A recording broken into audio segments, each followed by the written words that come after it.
lower school and middle school. Yes, lower school and middle school, we are joining forces this term for our summer project.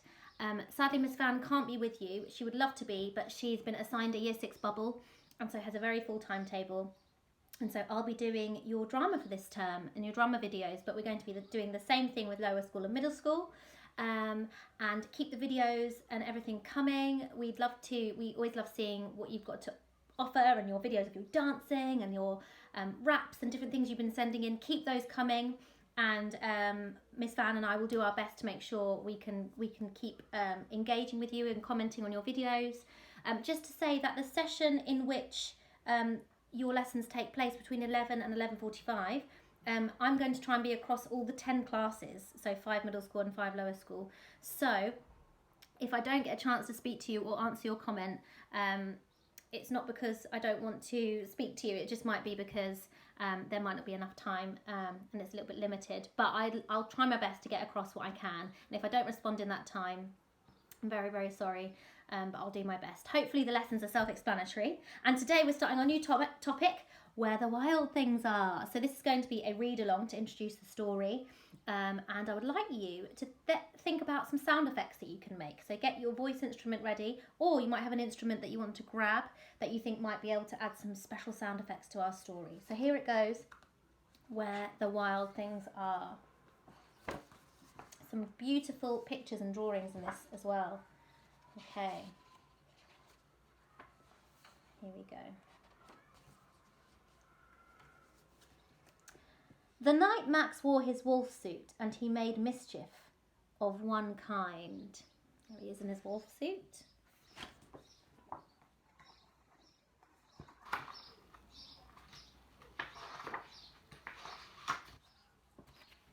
And another.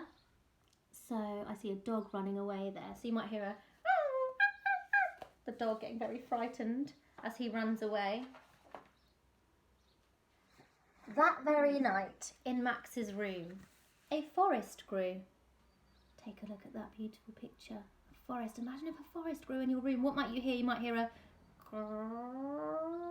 kind of growing sound, and you might hear the leaves rustling in your room and think, what's that all about? And the crunching of the leaves. What could you use to crunch? Maybe you could crunch some paper or make a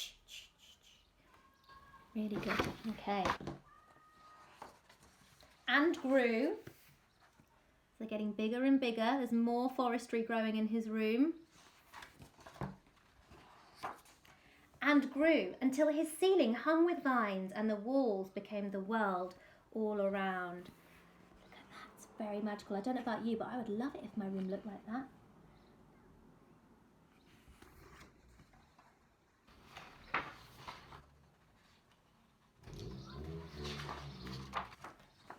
And an ocean tumbled by with a private boat for Max, and he sailed off through night and day.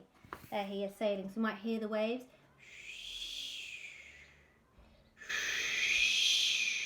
And the wind as he sails off and sets sail into the ocean in his special boat with his name on. And in and out of weeks and almost over a year to where the wild things are. There we go, there's our first wild thing. I wonder what noise. Oh, there's a kind of dragon-like puff coming out of that creature's nose. Maybe it's a kind of noise. Can you make that noise? I wonder if you can do a better one than me, like a or a noise coming out of his nose. And when he came to the place where the wild things are, they roared their terrible roars and gnashed their terrible teeth. Can you gnash your teeth?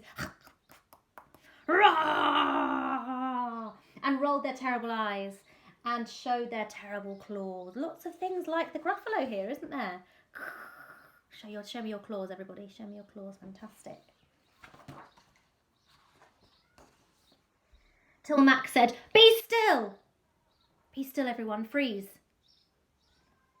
And tame them with the magic trick of staring into all their yellow eyes without blinking once. And they were frightened and called him the most wild thing of all.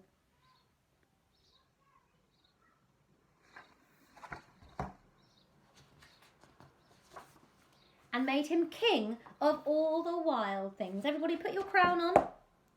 You're king of all the wild things now.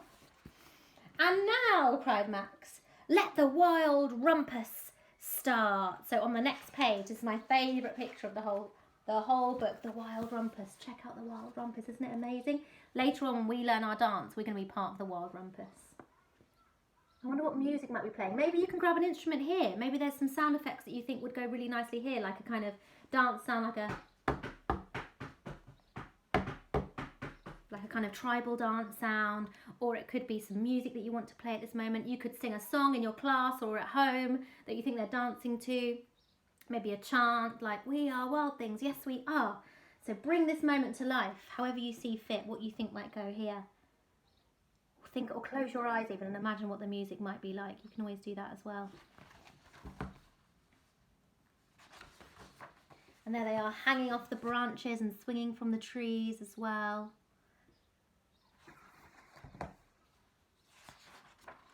And he's parading around with his sceptre and crown on the wild things. They are celebrating him, aren't they? Again, keep thinking of what that song might be, what the music is as this is happening.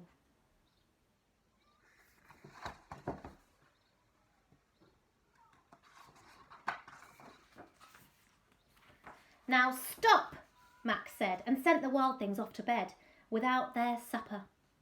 And Max, the king of all wild things, was lonely and wanted to be where someone loved him best of all. Then all around, from far away across the world. Can you smell that? Really smell. He smelled good things to eat, so he gave up being kind. Oh, king, sorry. He gave up being king of where the wild things are. I wonder what it is he smelled. Have a think in your head. What do you think he smelled? Did he smell fish pie? Did he smell delicious stew? Did he smell a really spicy, yummy curry? Did he smell burgers? What do you think it was that he smelled? But the wild things cried, "Oh, please don't go. We'll eat you up. We love you so." And Max said, "No." The wild things roared their terrible roars and gnashed their terrible teeth and rolled their terrible eyes and showed their terrible claws. But Max stepped into his private boat and waved goodbye. Everybody wave goodbye and say goodbye, goodbye as you step into your boats. I wonder if the Gruffalo could go to where the wild things are. I think he would fit in, wouldn't he? And sailed back over a year and in and out of weeks and through a day. There he is, sailing back, thinking of his amazing adventure that he's just had. And into the night of his very own room where he found his supper waiting for him. Lucky Max. I wonder what's in that bowl. It looks like he's got a delicious slice of cake as well. Lucky, lucky Max. And it was still hot. And that's why we leave Max with his hot dinner. And I wonder, was it all a dream? What do you think? Have you ever had a dream like that, where you've imagined an adventure and you've just woken up? Or you've just snapped out of your daydream? Well, there we go. That was our story, Where the Wild Things Are. So I would like you now to go on to the videos. There's video 1, 2 and 3. And work through those to learn our special Wild Things dance. And we'll be doing a little bit each week. So I hope you enjoy that today, and I look forward to seeing you next week. And remember to upload videos if you want to upload videos of you reading the story with sound effects or doing the dance, then obviously we love seeing them. So have a lovely time in your drama lesson today, a lovely day in the sunshine if you can get out, and we'll see you next week.